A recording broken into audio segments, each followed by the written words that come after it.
नमस्कार my dear friends, आपका दिन शुभ हो, आपका दिन मंगलमय हो। रोज़ सुबह जो हमारी परंपरा है आपके समक्ष उपस्थित होने की, या आपको प्यारी प्यारी प्रेरक कहानियाँ आपको सुनाने की, आपको बताने की, कुछ थॉट्स, कुछ करंट अफेयर्स आपसे डिस्कस करने की, आइए उसको आगे बढ़ाते हैं। और एक बहुत सुंदर सी कहानी आज इस रविवार को आपको प्रस्तुत करते हैं। थोड़ा सा देर जरूर हुई है मुझे, मैं लेट हो गया हूँ थोड़ा सा, लेकिन खैर। एक बार की बात थी कि एक महिला जो है अपनी किचन में जब भी खाना पकाती थी तो एक रोटी अतिरिक्त बनाती थी, और वो अतिरिक्त रोटी अपने घर के दरवाजे पर, खिड़की पर रख देती थी। एक कुबड़ा सा व्यक्ति आता था गरीब, वो उस रोटी को उठा ले जाता था और कहता था, जो तुम बुराई करोगे वो तुम्हारे पास रहेगी, जो तुम अच्छाई करोगे तुम्हारे पास लौट कर आएगी। ये बड़बड़ाता वो चला जाता। तो ये प्रक्रिया प्रतिदिन चलती गई। वो कुबड़ा व्यक्ति रोटी उठाता था और बर्बादता चला जाता था। उस बुढ़िया को लगता था कि ना तो ये धन्यवाद देता है, ना कोई शुक्रिया अदा करता है, रोटी लेता है, गुजरता चला आता है, मैं इससे निजात पा के रहूँगी। अंदर से बहुत खींच जाती है, इसने आज तक मेरी तरफ अटेंशन ही नहीं पे किया। और वो एक दिन क्या करती है कि वो जो है वो बनाती है, रोटी बनाती है और उस पर जहर डाल देती है, और जहर डाल के उसको जैसी खिड़की पर रखने जाती है, वो अचानक उसके हाथ कांपने लगते, ससुरी पीला पड़ जाता है। कहती है, अरे मैं ये क्या कर रही थी, जरा सी बात के लिए मैं इतना बुरा काम कर रही थी। वो तुरंत जाती है और चूल्हे में जाकर उस रोटी को जला देती है, नई रोटी बनाती है बढ़िया सी, और वो जाकर वहाँ पर रख देती है। फिर उसी समय वो कुबड़ा आता है, इस रोटी को उठाता है और फिर कहता है, जो तुम बुराई करोगे वो तुम्हारे पास रहेगी, जो अच्छाई करोगे तुम्हारे पास लौट कर आएगी।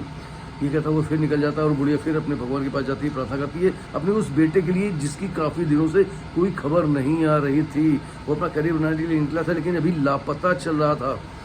वही जब शाम होती है, शाम को डोर बेल बजती है, जैसे ही वो महिला दरवाज़ा खुलती है, देखा कि उसका बेटा जो है बहुत फटी हाल में, कमज़ोर सा उसके सामने खड़ा होता है आकर के, और माँ के पैर में लिपट जाता है। कहता, माँ मैं बुरी तरीके से बर्बाद हो गया था, मेरे पास खाने के लिए भी कुछ नहीं बचा था, मैं बहुत परेशान होकर के पैदल ही जहाँ पर था वहाँ से आ रहा था, आते आते इतना ज़्यादा चूर हो चुका था, ये मेरी सांस ही निकलने वाली थी।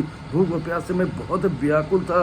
मैं जिंदा आपके सामने हूँ, ये ईश्वर की कृपा है। और वो ईश्वर बन के ही एक कुबड़ा व्यक्ति मेरे पास आ गया। उसके पास खाने के लिए शायद एक रोटी थी, उसने मुझे वो रोटी खिलाई और पानी पिलाया, मेरे अंदर कुछ जान आई और मैं यहाँ तक आ पाया। महिला की दिमाग में वो सारी चीज़ें चलने लगी कि अगर वो जो जहर वाली रोटी थी अगर कहीं वही रखी होती तो ये कहाँ जाती।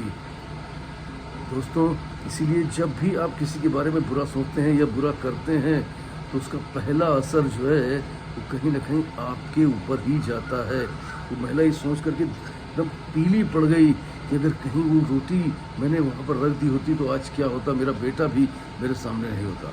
दोस्तों, कभी भी लाइफ में हम जो है, कभी भी अगर किसी से आहत भी होते हैं तो उसको देखने वाला, उसको निर्णय करने वाला ईश्वर है। आपको ईश्वर पर भरोसा रखना है, और ईश्वर पर भरोसा रख के सब कुछ समय पर ईश्वर पर छोड़ दीजिए। अपने आप देखिएगा तो सारी चीज़ें जो हैं आपके अकॉर्डिंग होने जाएंगी, और वो जो आपसे बैर करते थे ना, एक दिन आपके चरणों में होंगे। लेकिन जब हम फैसला करने लगते हैं, जब हम सिलेक्शन करने लगते हैं, तब होता क्या है कि हम अपने हिसाब से फैसला करते हैं। हमें पता ही नहीं होता हम सही कर रहे हैं या गलत कर रहे हैं, और कहीं ना कहीं पाप पुण्य के चक्कर में पड़ करके हम भी जो है उसके हकदार हो जाते हैं। दोस्तों, ईश्वर जो है कभी अन्याय करता ही नहीं है। उसके पास कभी आपके द्वारा किया गया पुण्य या किया गया पाप कभी शेष नहीं रहता है, उसको वो आपके पास भेजता रहता है। दोस्तों, प्रयास करिए कि बेहतर सोच के साथ हम आगे बढ़ें। हमसे भूल कर भी कोई भूल होना, कहा गया ना, इतनी शक्ति हमें देना दाता कि मन का विश्वास कमज़ोर होगा। मतलब मन का विश्वास जो आपके प्रति है कि कभी कमज़ोर ही ना हो। हम चले नेक रास्ते में, हमसे भूल कर भी कोई भूल होना, हमसे भूल कर भी कोई भूल ना हो। इतना आशीष मांगिए ईश्वर से और उसके ऊपर समर्पित रहिए। अच्छा करिए, बेहतर करिए, देखिएगा आपका जीवन अपने आप सुगम हो जाएगा। कुछ कठिनाइयाँ आएंगी, भगवान श्री राम के जीवन में भी आई थी, सबके जीवन में आती हैं। जब भगवान ने लीला करके आपको खुद बता दिया कि जब हम इस मनुष्य जीवन में नहीं बच सके तो आप कैसे बचोगे। लेकिन ईश्वर के प्रति आपकी आस्था जो है, इस सारी चीज़ों को अपने आप समाप्त कर देती है। Wish you all the best. Thank you very much everybody. I love you all. फिर मिलता रहूँगा किसी प्यारी कहानी थोड़ा सा आपका, तो फिर सुनिए। तब तक के लिए नमस्कार।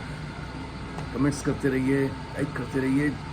जोश जो मेरे अंदर है वो आपके लाइक कमेंट से ही बढ़ता है। शेयर करिए, ज़्यादा से ज़्यादा लोगों तक ये पहुँचे, बस यही मेरा विनम्र निवेदन है। जय श्री राम।